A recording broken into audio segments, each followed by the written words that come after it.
رب اشرح لي صدري ويسر لي أمري واحلل عقدة من لساني يفقه قولي رب زدني علما اللهم فقهنا في الدين اللهم بارك لنا في أوقاتنا اللهم أخلصنا لوجهك الكريم يا رب لك الحمد كما ينبغي لجلال وجهك ولعظيم سلطانك اللهم صل على محمد صلى الله عليه وسلم وعلى آل محمد صلى الله عليه وسلم۔ تمام تر تعریفات اللہ سبحانہ و تعالی کی ذات کے لیے ہیں جو ہر قسم کی کمزوری اور عیب سے پاک ہے، جو کبھی نہیں تھکتا۔ انسان ہونے کے طور پہ میں اپنے اندر کمزوری محسوس کرتی ہوں۔ بعض اوقات میرے لیے بولنا مشکل ہوتا ہے، بعض اوقات میرا گلا میرا ساتھ دینا چھوڑ دیتا ہے، لیکن بہت پاک ہے وہ ذات جس نے کبھی بھی یہ تھکن محسوس نہیں کی، کیونکہ وہ ذات ہے جو القوی ہے، بہت طاقتور، ہر چیز پر قادر ہے۔ اور یقیناً ایک انسان ہونے کے ناطے آپ بھی اپنے اندر بہت سی کمزوریاں محسوس کرتے ہوں گے، ہر انسان کرتا ہے۔ تو جب میں تھک گئی، آپ تھک گئے، تو پھر میری یا آپ کی تعریف کیسے ممکن ہو سکتی ہے؟ تعریف اسی کے لیے ہے جس نے نہ کبھی کسی تھکن کا سامنا کیا، نہ کبھی کسی تھکاوٹ کا سامنا کیا، نہ کبھی کسی کمزوری کا سامنا کیا۔ بے نیاز ہے وہ ذات، تو اسی کے لیے تعریف اور اسی کے لیے حمد ہے۔ اللہ اکبر کبیرا والحمد للہ کثیرا وسبحان اللہ بکرۃ واصیلا۔ اس وقت کو اللہ کے لیے لگانے میں ہم کوئی احسان نہیں کر رہے، لیکن ہم اللہ سے یہ التجا کرتے ہیں کہ وہ ہمارے اس کام میں اخلاص پیدا کر دے، اور ہمارے والدین کے لیے بھی اس سیکھنے سکھانے کو صدقہ جاریہ بنائے، خیر اور عافیت کے ساتھ۔ بہرحال ہم پڑھ رہے تھے الصلاۃ من کلام ابن القیم۔ کل ہم نے دل کی خشکی کے بارے میں بات کی تھی، اب اس کے بعد ہے مطر القلب، دل کی بارش۔ اب یہ دل کی بارش کیا ہے؟ ایک یہ ہے کہ انسان غافل ہو جائے، پھر اس کا دل خشکی کا شکار ہو جاتا ہے، پھر اس کے بعد ہے دل کی بارش۔ جب انسان اللہ کی طرف جاتا ہے، نماز پڑھتا ہے، اللہ کے بارے میں معرفت حاصل کرتا ہے، پھر اسے اللہ سے محبت ہوتی ہے، گویا یہ ایک بارش ہوتی ہے جو اس کے دل پر اثر کرتی ہے، اور اس سے اس کے دل میں چھوٹی موٹی خیر کی ابتدا ہوتی ہے، اور پھر اگر وہ مسلسل ایسی بارشیں کرتا رہے، اپنے دل پہ لیتا رہے، تو اس میں اضافہ ہوتا ہے، اور جیسے ہی وہ بارش رکی، خشک سالی پھر سے آ جاتی ہے۔ بہرحال ہم اس کو پڑھتے ہیں، انشاءاللہ ہمیں مزید سمجھ آئے گا۔ بسم اللہ الرحمن الرحیم۔ فَإِذَا كَانَ الْقَلْبُ مَمْطُورًا، پھر جب دل پر بارش برستی ہے، بِمَطَرِ الرَّحْمَةِ، رحمت کی بارش۔ اور مطر ایسی بارش نہیں ہے کہ ایک دم سے پورے کا پورا پانی انڈیل دیا، بالٹی بھر کے ڈال دی۔ مطر وہ بارش جو چھوٹی چھوٹی بوندوں میں ہوتی ہے، تیز مسلسل لیکن چھوٹی چھوٹی بوندوں میں آتی ہے. تو جب یہ جو بارش ہے انسان کے دل پہ پڑتی ہے، یہ کیا ہے؟ بمطر الرحمہ، رحمت کی برسات. کانت الاغصان لینتن، تو ہو جاتی ہیں اس کی شاخیں نرم. پانی سب سے پہلے کیا کرتا ہے؟ مٹی کو نرم بناتا ہے، کیونکہ اگر وہ سخت رہے تو وہ کوئی بھی چیز اس کے اندر تک نہیں جا پائے گی. پہلے وہ نرم ہوتی ہے تاکہ وہ اپنے اندر کسی چیز کو لے سکے، اس کے اندر کوئی بیج جا سکے، پھر وہاں سے اللہ سبحانہ و تعالی اس درخت کو پروان چڑھائے کہ جس سے پھر پھل اگے اور دوسروں کو بھی فائدہ پہنچے. اسی طرح اللہ کے ساتھ تعلق ہے. جب آپ اللہ کی معرفت حاصل کرتے ہیں، آپ نماز پڑھتے ہیں، اللہ کے قریب آتے ہیں، تو سب سے پہلے آپ کا دل نرم ہوتا ہے. اگر آپ کے دل میں نرمی، عاجزی نہیں آئی، کوئی اثر نہیں ہوگا. یہی وجہ ہے کہ منافقین نبی کریم صلی اللہ علیہ وسلم کے ساتھ جماعت میں نماز پڑھتے تھے، نبی صلی اللہ علیہ وسلم کے پیچھے، اور کوئی فرق نہیں پڑا، کیونکہ ان کے اندر وہ نرمی آئی ہی نہیں. جب نرمی نہیں آئے گی تو کچھ نہیں ہو پائے گا. تو بہرحال پہلا سٹیپ کیا ہے؟ نرمی آتی ہے. رطبتن، پھر وہ تر ہوتی ہے. منقادتن، اور مطیع ہو جاتی ہے. پہلے اس کے اندر نرمی آتی ہے، خشوع آتا ہے، عاجزی آتی ہے، پھر وہ مزید تر ہوتی ہے، اور پھر اس کے بعد وہ مطیع ہو جاتی ہے. کیونکہ اب اس کے اندر ایک جان آ گئی، لہذا اس کا مالک اس کو جس طرف چاہتا ہے پھیر دیتا ہے، اس سے کام لے سکتا ہے، اس کو جھکا سکتا ہے. فائدے مند ہو گئی نا. فَإِذَا مَدَدْتَهَا إِلَىٰ أَمْرِ اللَّهِ، فَإِذَا مَدَدْتَهَا إِلَىٰ أَمْرِ اللَّهِ انقادت مَعَكَ، تو وہ تمہارے ساتھ فرما بردار ہو کر چل پڑتی ہے جب تم اس کو اللہ کے حکم کی طرف لے کے جانا چاہتے ہو. صحیح؟ یعنی وہ جو ٹہنی، وہ جو شاخ تھی جو نرم ہوئی، پھر مطیع ہو گئی، پھر جب تم ان کو اللہ کے حکم کی طرف لے کے جانا چاہتے ہو وہ تمہارے ساتھ چل پڑتی ہے. اب جیسے ہم نے پیچھے دیکھا تھا، جب خشک ہو جاتا ہے، اکڑ جاتا ہے، کسی کام کا نہیں رہتا، تو پھر انسان کے اعضاء کو انسان کتنا بھی دھکیلے کہ اللہ کی نافرمانی کی طرف، اللہ کی فرما برداری کی طرف آؤ، وہ نہیں آتے.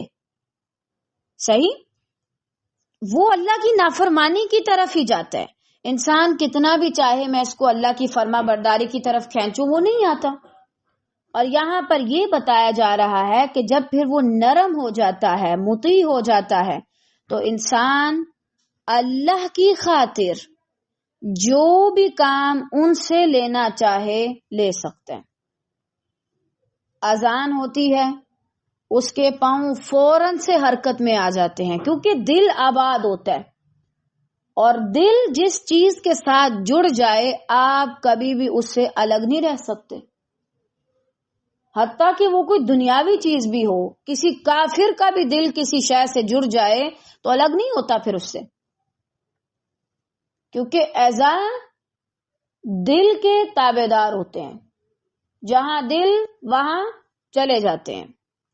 تو بہرحال پھر انسان ان سے جتنا چاہے کام لے سکتا ہے. اب بعض اوقات ہم کہتے ہیں نا یہ لوگ ویلے ہیں، ان کی زندگی میں کوئی کام نہیں ہے، یہی وجہ یہ 24 گھنٹے بس قرآن کے ساتھ لگے رہتے ہیں، معاذ اللہ، ان کی کوئی ذمہ داری تھوڑی ہے، یہ تھوڑی شادی شدہ ہے. آپ کو کیا پتا کوئی انسان کتنا مصروف ہے اپنی زندگی میں، لیکن جب اس کے دل میں اللہ کی محبت اور اللہ کی رحمت کی برسات پڑتی ہے نا، پھر اس کا دل ایسا ہی ہو جاتا ہے کہ وہ جو چاہے باقی اعضاء سے کام کروا سکتا ہے. دل چاہے تو آنکھیں جاگ لیتی ہیں، دل چاہے تو دماغ حاضر ہو سکتا ہے، اگر دل نہ چاہے تو آنکھیں رات کو بھی نہ سوئیں. تو بہرحال اس سے پھر وہ جو اعضاء ہیں اس کے فرما بردار ہو کر چل پڑتے ہیں. وَأَقْبَلَتْ سَرِيعَةً لَيِّنَةً وَادِعَةً، اور فوراً نرمی اور مصالحت کی طرف متوجہ ہو جاتی ہیں، جھک جاتی ہیں. بالکل آپ کسی بھی طرف اس کو لے کے جانا چاہتے ہیں وہ فوراً سے آپ کے ساتھ چل پڑتا ہے، ادھر ادھر نہیں ہوتا. مثلا آپ چاہتے ہیں مجھے اللہ کا یہ حکم ماننا ہے، آپ ایزیلی مان لیتے ہیں. آپ کہتے ہیں مجھے نماز پڑھنی ہے، آپ پڑھ لیتے ہیں. آپ کہتے ہیں مجھے تہجد پڑھنی ہے، آپ پڑھ لیتے ہیں. آپ کہتے ہیں مجھے فجر میں ٹائم سے اٹھنا ہے، آپ اٹھ جاتے ہیں. آپ کہتے ہیں مجھے پردہ کرنا ہے، آپ کر لیتے ہیں. آپ کہتے ہیں مجھے قرآن مجید پڑھنا ہے، آپ پڑھ لیتے ہیں.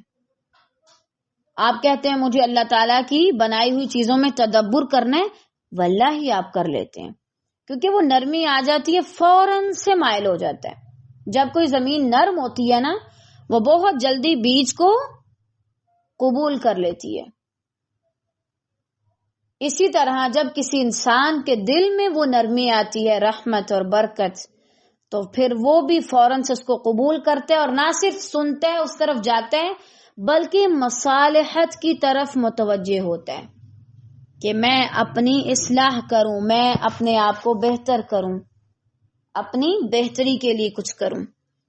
اچھا مجھے یہ عمل پتا چلا ہے جو میرا خراب ہے، مجھے اس کو ٹھیک کرنا ہے. لیکن اگر کوئی شخص متوجہ ہی نہیں ہوگا، اس کے اندر نرمی ہی نہیں ہوگی، تو پھر وہ کیسے ٹھیک ہوگا؟ اور آپ دیکھیں آپ کے دل کا مصالحت کی طرف متوجہ ہونا ضروری ہے، ورنہ آپ کو ایسے ہی نمازی ملیں گے جو بے عمل ہیں، صرف نماز پڑھتے ہیں اور کچھ نہیں کرتے. جبکہ بندہ مومن نماز کے ساتھ ساتھ اپنی باقی چیزوں میں اصلاح کی طرف بھی توجہ دیتا ہے. فَجَنَيْتَ مِنْهَا مِنْ ثِمَارِ الْعُبُودِيَّةِ مَا يَحْمِلُهُ كُلُّ غُصْنٍ مَنْ تِلْكَ الْأَغْصَانِ، پھر تم ان سے بندگی کے ان پھلوں کو چنتے ہو جن سے ان شاخوں میں سے ہر شاخ لدی ہوئی ہوتی ہے، یعنی بری ہوئی ہوتی ہے.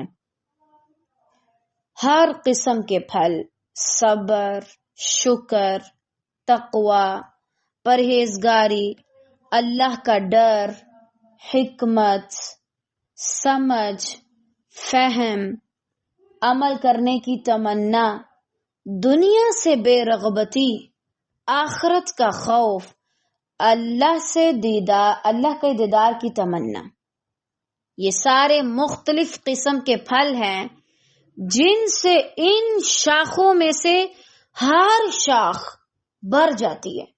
لدی ہوئی یعنی بری ہوئی.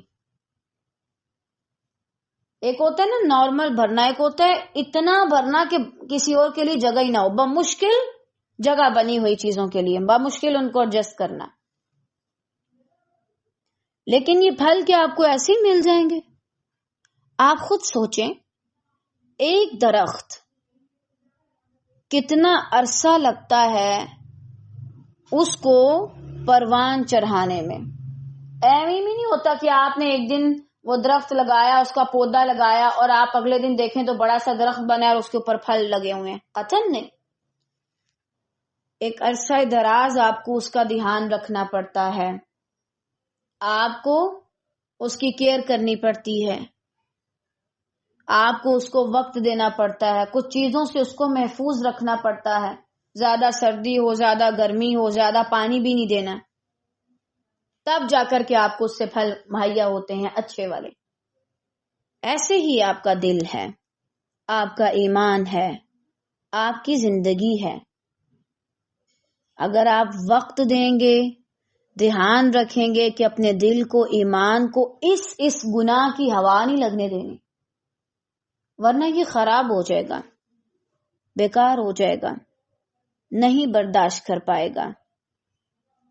تو پھر جا کر آپ کو وہ وقت نصیب ہوتا ہے کہ جب آپ ان شاخوں سے فائدہ اٹھاتے ہیں. اور دیکھیں یہ ساری چیزیں ہمیں یہ بتاتی ہیں کہ ایک بندہ مومن صرف خود کو فائدہ نہیں دیتا، اس کی ذات سے باقی زیادہ فائدہ اٹھاتے ہیں، اس کی اپنی نسبت. باقی لوگوں کو زیادہ اس سے فائدہ حاصل ہوتا ہے. وَمَادَّتُهَا مِن رُطُوبَةِ الْقَلْبِ وَرَيِّهِ، جس کا مادہ دل کی نمی اور سیرابی ہے، یعنی اس کا دل، اس کے اندر نرمی آ جاتی ہے اور اسی کے ساتھ ساتھ وہ سیراب بھی ہو جاتا ہے. کس سے؟ اللہ کے ذکر سے، اللہ سے ملاقات کر کے، اللہ سے بات کر کے، اور وہ مختلف قسم کے پھل جس سے اس کو نوازا جاتا ہے. جب وہ والے مادے اس کے دل میں جاتے ہیں تو اس کا دل سیراب ہو جاتا ہے. اور آپ دیکھیں پچھلے اسباق میں ہم نے یہ بات کافی ڈیٹیل میں پڑھی تھی کہ آپ کا دل جو ہے وہ اللہ کی محبت سے ہی سیراب ہو سکتا ہے. آپ اگر اللہ کی محبت کے علاوہ، اللہ کی معرفت کے علاوہ کسی اور چیز کو دل میں داخل کرنے کی کوشش کریں گے تو فساد ہوگا، نقصان ہوگا. نہ تو پھر آپ اس سے فائدہ اٹھا پائیں گے، نہ ہی کوئی اور دل ہمیشہ ایک بے چینی میں رہے گا. تو اگر آپ بھی چاہتے ہیں آپ کا دل سیراب ہو، وہ نمی پائے کہ پھر وہ ہر نیکی کے کام کو آسانی سے کر سکے، تو جب آپ اللہ کے پاس حاضر ہونے کے لیے جاتے ہیں تو وقت دیا کریں. فَالْمَادَّةُ تَعْمَلُ عَمَلَهَا فِي الْقَلْبِ وَالْجَوَارِحِ، تو یہ مادہ دل اور اعضاء میں اپنا اثر ظاہر کرتا ہے. جب وہ سیراب ہو جاتا ہے، دل میں ایک چیز جب آ جاتی ہے تو پھر آپ کا باقی جو جسم ہے، آپ کے جو الجوارح ہیں، آپ کے جو اعضاء ہیں، وہ پھر بتاتے ہیں کہ آپ کا رجحان کس طرف ہے. کیوں آپ کسی کے ہاتھ میں صرف تسبیح سے، کسی کے سر پہ پہنی ہوئی ٹوپی سے، یا پھر کسی کی وہ جو آج کل نکلی ہوئی ہیں ہاتھوں میں پہنتے ہیں رنگ ٹائپ جو تسبیح ہوتی ہے، اس سے آپ پہچان لیتے ہیں کہ اس انسان کا رجحان کس طرف ہے. کسی کے ہاتھ میں اگر آپ مصحف دیکھتے ہیں تو آپ پہچان جاتے ہیں. کیوں؟ کیونکہ آپ کا ظاہر بتاتا ہے کہ آپ کے اندر کیا ہے اور آپ کا انٹرسٹ کس چیز میں ہے، آپ اندر سے کیسے ہیں، آپ کے اندر کی مین جڑ کیا ہے، وہ آپ کا عمل بتاتا ہے. تو پھر اعضاء بھی اپنا اثر دکھاتے ہیں. جب دل نرم پڑ جائے اور دل میں بارش ہو جائے اور اس کا اثر نظر آنا شروع ہو جائے تو پھر اعضاء میں بھی اثر ظاہر ہوتا ہے. اور آپ دیکھیں اتنی سردی ہے، کچھ لوگ ابھی بھی کیوں پردہ نہیں کر پاتے؟ کیونکہ ان کا اندر خشک ہے، ان کے اندر خشکی ہے. جب تک اندر والا حصہ سیراب نہیں، باہر سے کوئی کچھ نہیں کر سکتا. اور آپ دیکھیں کہ اسی وجہ سے شاید نبی صلی اللہ علیہ وسلم تقریباً 13 سال مکہ میں رہے اور 13 سال انہوں نے توحید پر کام کیا، یعنی مسلمانوں کے اندر پہ. صحیح؟ بعض لوگ کہتے ہیں نا 10 سال، نبی صلی اللہ علیہ وسلم 13 سال مکہ میں رہے، باقی کے 10 سال مدینہ میں رہے. اور اتنا عرصہ انہوں نے صرف ان کے اندر پہ کام کیا. اندر اگر سیٹ ہو جائے تو باہر سے خود بخود بندہ ٹھیک ہو جاتا ہے. اور آپ کو پتہ ایک صحابی ہیں رضی اللہ تعالی عنہ، ان کا لقب ہے زین العابدین. کیوں پڑا تھا؟ ایک دن وہ نماز پڑھ رہے تھے تو مسجد کے سائڈ پہ آگ لگ گئی. لوگ ان کو بتاتے رہے، ان کو کوئی ہوش نہیں رہا. بعد میں کسی نے بتایا ہم آپ کو بتا رہے تھے اور آگ لگی ہوئی تھی. انہوں نے کہا مجھے نہیں پتا، میں نے دھیان نہیں دیا، میں نماز پڑھ رہا تھا. اللہ اکبر. یہاں سے پھر ان کا یہ لقب پڑا زین العابدین. اللہ تعالیٰ ان پہ کروڑوں رحمتیں نازل کرے. کیوں؟ جب دل میں گہرا اثر ہو تو پھر اعضاء میں بھی نظر آتا ہے. ہمارے دلوں میں ابھی تک ہم کیوں ویسی نماز نہیں پڑھ پائے؟ مثلا میں کلاس میں آتی ہوں، میں وظیفہ پڑھتی ہوں، میں دعا کرتی ہوں اور بس خلاص یہیں تک میں کرتی ہوں. بھائی اور بھی تو کوشش کرو، اللہ سے مانگو یا اللہ میرے دل میں سب سے زیادہ اپنی محبت رکھ. کیوں میں جائے نماز پہ آؤں، آپ سے ملاقات کے لیے آؤں اور میں آ کر بس وہ حقیر دنیا کی باتیں کرتی رہوں؟ ہاں آپ نے اللہ سے کرنی ہے، اللہ کے علاوہ کون ہے ہمارا، لیکن اللہ سے بھی تو کوئی تعلق ہو. میں کسی بادشاہ کے پاس جاؤں اور میں جا کے بولتی رہوں، وہ جو میرے ساتھ والے ہمسائے میں کوئی رہتی ہے نا، میں اس سے بڑی امپریس ہوں، مجھے نا اس کی طرح کی چوڑیاں چاہیے. حتیٰ کہ بادشاہ کے سامنے جس کے دربار میں آپ بیٹھے ہیں، اس کا تخت اگر آپ دیکھیں تو اس کے اوپر ہزاروں ہیرے جواہرات ہیں. کیا وہ ہنسے گا آپ کی حالت پہ کہ نہیں؟ کیا بے وقوف ہے؟ آپ میرے پاس آ کے اس کی 2 چوڑیوں کی بات کر رہے ہیں. دنیا بھی ایسی ہے. ہم یہاں سے اٹھ کے اللہ جیسے بادشاہ کے پاس جاتے ہیں اور جا کے بس یہیں کی کہانیاں شروع کر دیتے ہیں. جب تم اللہ کے بارے میں معرفت حاصل کرو گے تو تمہارا دل تمہیں خود ہی بتائے گا تمہیں وہاں جا کر کون سی بات کرنی ہے اور کیسے بات کرنی ہے. بہرحال یہ تو ہے دل کی بارش، اس کا تو فائدہ ہوا. اب اس کے بعد ہے وَإِذَا يَبِسَ الْقَلْبُ تَعَطَّلَتِ الْأَغْصَانُ مِنْ أَعْمَالِ الْبِرِّ. اور جب دل خشک ہو جاتا ہے تو یہ شاخیں نیک اعمال کرنے میں رکاوٹ بن جاتی ہیں. اندر سے نرمی چلی گئی، دوبارہ سے خشکی آ گئی تو پھر یہی حال ہوگا. اب دیکھیں اللہ تعالیٰ رحم فرمائے، امام صاحب نے یہ جو انداز رکھا ہے بہت بہترین ہے. انہوں نے یہ نہیں کہا صرف دل تازہ ہو گیا تو بس ٹھیک ہے اب آگے چلو. بارہا بار یہ بات دہرائی، تازگی خشکی، تازگی خشکی، یعنی کبھی بھی تم ایک کنڈیشن میں نہیں رہو گے. یہ نہ سمجھو کہ اب بس سارا کچھ ہو گیا، میرا فوکس ہو گیا اور بارش بھی ہو گئی ہے، یعنی اب میرا سارا فوکس ہے نماز کی طرف تو بس ٹھیک ہے، اب مجھے محنت کرنے کی ضرورت نہیں.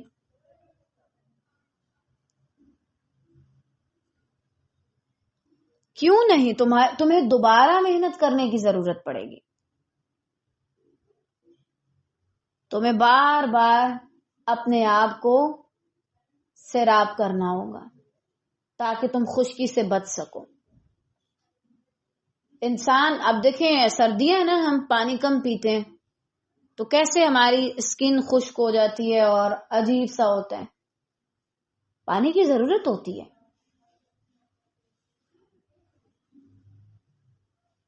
تو ایمان بھی ضروری ہے کہ اس کو بھی بار بار تجدید اس کی جائے، نئے سرے سے اس کو دوبارہ سے تازہ کیا جائے. ورنہ اگر خشک پڑ گیا تو پھر بہت سال لگتے ہیں اس خشکی کو دور کرنے میں. تو جب یہ خشکی آتی ہے پھر یہ نیک اعمال کرنے میں رکاوٹ بن جاتی ہے. نمازیں لیٹ کرنا، اور دیکھیں شاید یہی وجہ ہوتی ہے جن دنوں میں ہمارا اللہ کے ساتھ تعلق اتنا نہیں ہوتا نا، تو ہم نمازیں بھی کم پڑھنا شروع کر دیتے ہیں، ہلکی ہلکی سی پڑھنا شروع کر دیتے ہیں، یا بیٹھ کے پڑھنا شروع کر دیتے ہیں، یا پوری نہیں پڑھتے. مشکل لگ رہا ہوتا ہے ہمیں، کیسے پڑھوں گی یہ نماز. ہر کام کرنا آسان لگ رہا ہوتا ہے، کھڑے ہو کے نماز پڑھنا مشکل ہو جاتا ہے ہمارے لیے. یہ اصل میں ہماری کمر کی یا ٹانگوں کی یا جسم کی کمزوری نہیں، اگر ہو تو یہ کچن میں بھی نظر آئے. اور آج کل جتنا میں جانتی ہوں تقریباً زیادہ تر یہ سسٹم ہے کھڑے ہو کے کام کرنے کا، برتن دھونا اور ارد گرد کے سارے کام. اب تو جھاڑو بھی خیر سے ایسے آ گئے ہیں کہ آپ کھڑے ہو کے لگا لیتے ہیں. نماز کھڑے ہو کے نہیں پڑھ سکتے، نماز کی دفعہ بیٹھ جاتے ہیں. اس سے بہتر ہے کہ آپ برتن شرتن جو ہے نا وہ بیٹھ کے مانج لیں، اور نماز جو ہے وہ آپ کھڑے ہو کے پڑھیں.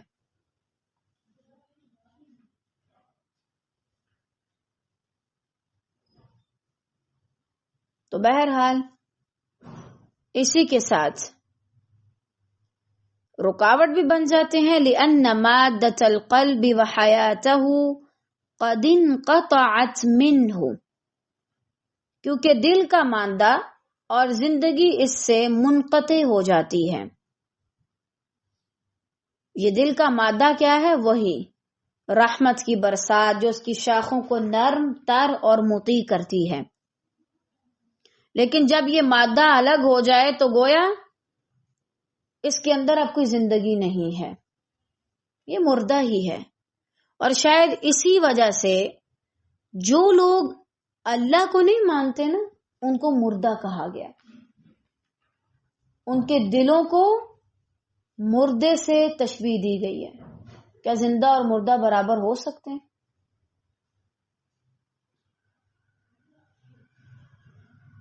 قطعاً نہیں ہو سکتے. تو دل کی زندگی اسی میں ہے کہ اس کے اندر اللہ کی یاد ہو، ورنہ وہ ختم ہو جاتا ہے. اور آپ دیکھیں یہی وجہ ہے ہم تھوڑا سا اللہ سے دور ہوتے ہیں، تھوڑا سا ہمارے اندر انسانوں کی محبتیں زیادہ آ جاتی ہیں. ہمیں ہر دوسرا انسان ڈسٹرب کرتا ہے، ہر دوسرے انسان سے ہمیں لگتا ہے کہ ہم اس کے بنا نہیں رہ سکتے، ہماری اس سے بڑی گہری اٹیچمنٹ ہو گئی ہے، اس باجی کے بنا تو میرا گزارا ہی نہیں ہے. یہ اصل میں انہی دنوں میں زیادہ ہو رہا ہوتا ہے، ورنہ آپ باقی ڈیز میں ریلیکس ہوتے ہیں. کبھی کبھی آپ کو لگتا ہے اچھا 2 منٹ بات نہیں ہوئی پتہ نہیں کیا ہو جائے گا، اور کبھی کبھی گزر جاتا ہے آپ 2 ماہ سے بات نہیں کرتے، آپ بالکل ریلیکس رہتے ہیں. یہ اصل میں کوئی ریالٹی نہیں ہوتی، یہ ایمان کی کمزوری ہوتی ہے. جتنا آپ کا ایمان کمزور ہوتا جائے گا اتنا آپ کا اللہ سے تعلق کمزور ہوگا. جتنا آپ کا اللہ سے تعلق کمزور ہوگا اتنا زیادہ آپ اپنا سیلف کنٹرول کھو دیں گے، آپ نارمل نہیں رہیں گے. کیوں؟ جو دل کی اصل زندگی تھی وہ تو کھو گئی. اب نہ تو وہ بالکل مرے نہ وہ بالکل زندہ ہے. یہی وجہ ہے وہ بے چین ہے، اس کو سکون چاہیے. اور وہ بھی ہم ڈھونڈتے ہیں کسی سے بات کرنے میں، کسی کے ساتھ رہنے میں، کسی سے شیئر کرنے میں، حالانکہ اس کا حل اس میں نہیں ہے. تو بہرحال پھر ایذا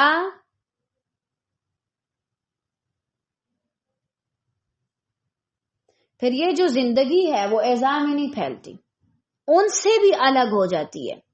یعنی جیسے ہی آپ کے دل سے وہ زندگی ختم ہوئی، آپ کے اعضاء سے بھی ختم ہو جائے گی. جو اعضاء آپ جہاں چاہ رہے تھے اللہ کے لیے استعمال کر رہے تھے، بھاگ دور کر رہے تھے، بھاگ رہے تھے، مشقت کر رہے تھے، اب آپ سے اذکار بھی نہیں ہوتے. اب ہاتھ تھوڑے سے اوپر نہیں اٹھتے کہ آپ دعا کر لیں. کتنے دن ہو گئے آپ نے ہاتھ اٹھا کے اللہ سے دعا مانگی ہے؟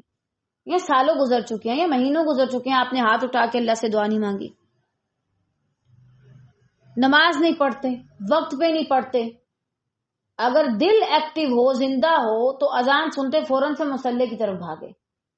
دل جتنا زیادہ کمزور ہوتا جائے گا، اس کی بیٹری جتنی کم ہوگی اتنا زیادہ سلو ہوتا جائے گا. فَتَحْمِلُ كُلُّ جَارِحَةٍ ثَمَرَهَا مِنَ الْعُبُودِيَّةِ، پس ہر عضو بندگی میں سے اپنا پھل لاتا ہے. یعنی کوئی بھی آپ کے جسم کا جو حصہ ہے پھر وہ ایکٹیو نہیں رہتا. جب آپ کا دل مردہ ہو، اور جیسے آپ کا دل زندہ ہے اس حساب سے آپ کا ہر اعضاء عمل کرے گا. زیادہ ہے تو زیادہ، کم ہے تو کم، بالکل خشک پڑا ہے تو پھر تو کسی کام کا نہیں رہے گا. اور آپ دیکھیں ہمیں لگ رہا ہوگا نا اچھا نماز کی بات تھی تو اس میں اتنی لمبی چوڑی بات لانے کی کیا ضرورت ہے، اس کو مختصر بھی تو کر سکتے ہیں۔ یہ وہ باتیں ہیں جو ہمیں کسی نے کبھی نہیں سمجھائیں اور یہ ہمارے لیے سمجھنا ضروری تھی۔ مثلا دیکھیں، آپ کو کوئی بیماری ہوتی ہے خدا نخواستہ، آپ کسی ڈاکٹر کے پاس جاتے ہیں تو کیا وہ ایسے ہی آپ کا معائنہ کر لیتے ہیں؟ وہ بہت سی اور چیزیں بھی دیکھتا ہے، بعض اوقات وہ پوری تفصیل میں جاتا ہے، اور خاص طور سے جو ایسی بیماریاں ہیں کہ جن کا زخم نہیں ہوتا۔ اب آپ دیکھیں جو نفسیاتی بیماریاں ہیں، اللہ سب کو محفوظ رکھے، اس کا علاج کتنا لمبا ہوتا ہے اور پیچھے کتنی ہسٹری آپ کو بتانی پڑتی ہے، سننی بھی پڑتی ہے، بتانی بھی پڑتی ہے۔ یہ جو نماز ہے نا، یا یہ جو اعمال ہیں، اب ہم کہہ رہے ہوتے ہیں اس بار نا میرا نماز میں دل نہیں لگ رہا، مجھے اپنی سمجھ نہیں آ رہی، میرا ایمان کمزور ہو رہا ہے۔ یہی وجہ ہے ہمیں پیچھے سے پورا بیک گراؤنڈ سمجھایا جا رہا ہے کہ اصل میں مین وجہ کیا ہے، جڑ کیا ہے، کیا کیا ہوتا ہے۔ یہ تو نہیں ہے کہ آپ آ کے کہیں باجی میرا آج کل نماز میں دل نہیں لگ رہا، باجی آپ کو کوئی اذکار بتائیں آپ کریں تو صحیح ہو جائے۔ پورے مسئلے کو سمجھے اصل میں ہوتا کیا ہے۔ اور آپ دیکھیں جن دنوں ہماری نماز اچھی نہیں ہوتی ہمارا کوئی کام اچھا نہیں ہوتا، ہمیں جلدی رونا بھی آ جاتا ہے، ہم جلدی متاثر بھی ہو جاتے ہیں، ہم جلدی ڈپریشن میں بھی چلے جاتے ہیں، ہم فوراً سے پینک بھی ہو جاتے ہیں، ہم سٹریس بھی لے لیتے ہیں، ہمارا توکل اتنا نہیں رہتا، ہر چیز ہمیں ایسے لگتا ہے کہ جیسے نیچا دکھا رہی ہو، ہم کچھ نہیں ہیں، ہم کچھ نہیں کر سکتے، ہم کمزور ہیں، ہماری اندرونی طاقت ہی چھن جاتی ہے۔ تو ضروری ہے کہ ہم سارے مسئلوں کو غور کے ساتھ دیکھیں کہ اصل میں وجہ کیا ہے، ایسا ہوتا کیوں ہے۔ اور جیسے انہوں نے سٹارٹنگ میں نماز کی حقیقت کے بعد اس کو دسترخوان سے تشبیہ دی، اس کے بعد بتایا کہ اس سے فارغ ہونے کے بعد پھر آپ پر کیا اثرات پڑتے ہیں، پھر اس کے بعد کہا دوبارہ اس کی تجدید کرو، پھر اس کے بعد دوبارہ سے غفلت آ جاتی ہے، پھر غفلت کا انجام، غفلت کے بعد پھر خشکی کا آنا، اب خشکی کے بعد دوبارہ سے دل پر بارش کا پڑنا، کیونکہ مٹی جب خشک ہو جائے نا تو پھر اس کے اندر سے ایسا نہیں ہوتا خود بخود نمی نکل آئے، پھر اوپر سے اس کے اندر نمی ڈالی جاتی ہے، تب جا کے وہ سیراب ہوتی ہے اور کر پاتی ہے۔ تو آپ ان چیزوں کو اچھے سے سمجھیں تاکہ زندگی میں آپ کے کام آئے۔ آج کے لیے اتنا ہی کافی ہے، باقی انشاءاللہ خیر سے ہم کل پڑھیں گے۔ بارک اللہ فیک۔